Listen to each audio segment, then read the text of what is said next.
Hi everyone, today we're taking a look at the illustrated Good Omens by Terry Pratchett and Neil Gaiman. It's been a very long time since I've read Good Omens. Last time I read it was in a tatty paperback that I borrowed from a friend.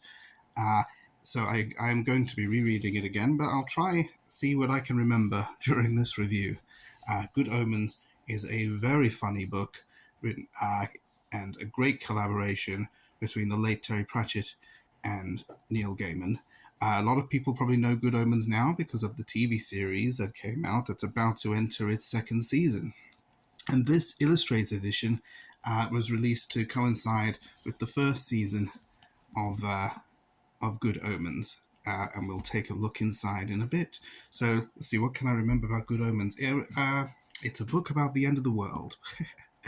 It's a very funny book about the end of the world, and it is a parody of those sort of supernatural movies that were out during the 70s. Specifically, it is a parody of the 1976 Richard Donner movie, The Omen. And I'm always surprised that when I talk to people about this book, that not everyone knows that. And I thought it was very obvious, but then I like to watch a lot of movies, and maybe that's why I picked up on it very quickly. So in The Omen, the Antichrist is born, and then a group of satanic nuns manage to make sure that the baby is swapped with another baby so that he will then get raised by an American politician in the right environment so that he'll grow up to basically take over the world and the apocalypse happens. All the famous things that people know about come from that movie, the 666 birthmark, things like that, the Hellhound. That's from that movie, 1976, The Omen. So Good Omens. Good Omens takes that as a sort of starting point. There's a baby born, and there's a baby swap. But the nuns that are responsible for swapping the Antichrist with the American politician's baby were a little bit incompetent.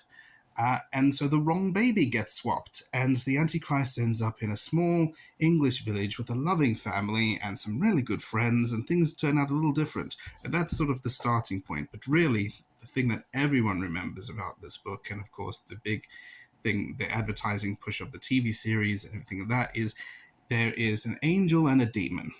And they have been living on Earth since the very beginning, since the Garden of Eden, and they really like it. They like to read their books. They like to drink their wines, and they are frenemies, but really they're friends. And they decided they don't want the world to end, even if it is part of God's plan or whatever. So they set out to try and sabotage Armageddon, and all sorts of hijinks and adventures ensue. It's a very funny book, but let's take a look at the illustrated edition. As I said, this came out to coincide with the TV series, so one thing that really strikes me is that the illustrations of, like, the demon Crowley and the angel Aziraphale look just like David Tennant and Michael Sheen. And that is obviously not a coincidence.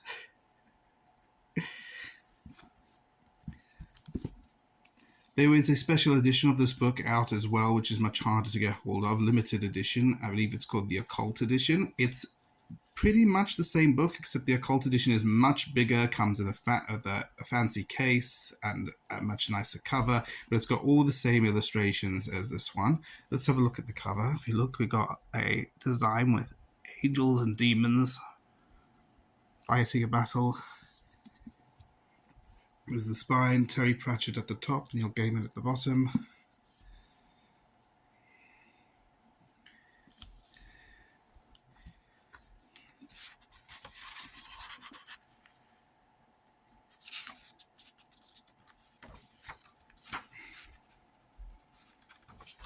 Now, this is what I call an illustrated book.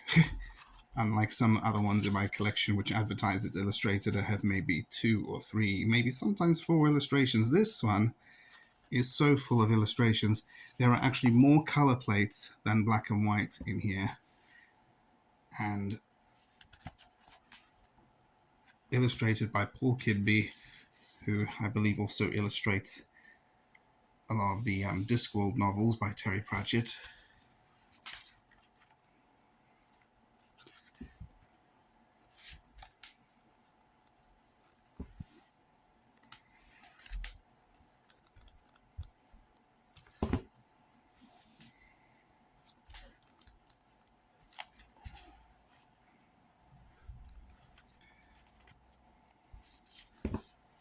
hopefully those who haven't read it and are considering reading it and who haven't seen the TV series, hopefully I've not ruined too much for you. I've only basically given the gist of it. There's a lot more to the story, a lot more things. You saw by some pictures, yes, there are even aliens in this book. How there are aliens in this book, I'm not going to say.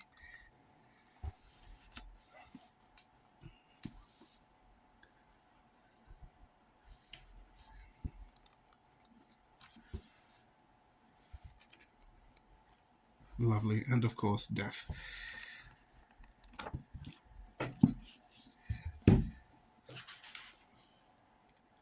Have a look at the spine. There's a ribbon bookmark.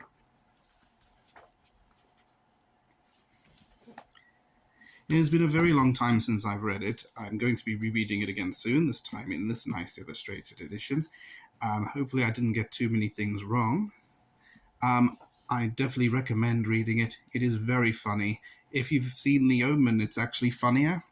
Most of my friends who I talk about this have actually not seen The Omen. And I find that there are a lot of jokes they just aren't getting. Whether that's intentional or not, I don't know.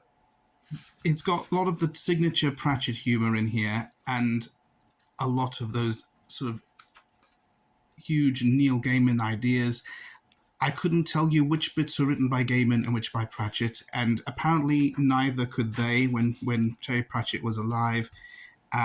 He congratulated Neil Gaiman on something he wrote in the book, and Neil Gaiman congratulated him on the exact same one, thinking that the other had written it. So even they don't know which of them had written the other. They were so in sync with this.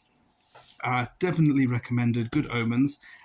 Let me know maybe if you're looking forward to watching the second season of the TV series. I'm a little bit wary because this is such a good standalone story, but then Neil Gaiman is very heavily involved in the series, so I am cautiously optimistic to watch that. Let me know what you think down below, and if you like this, give us a like and subscribe.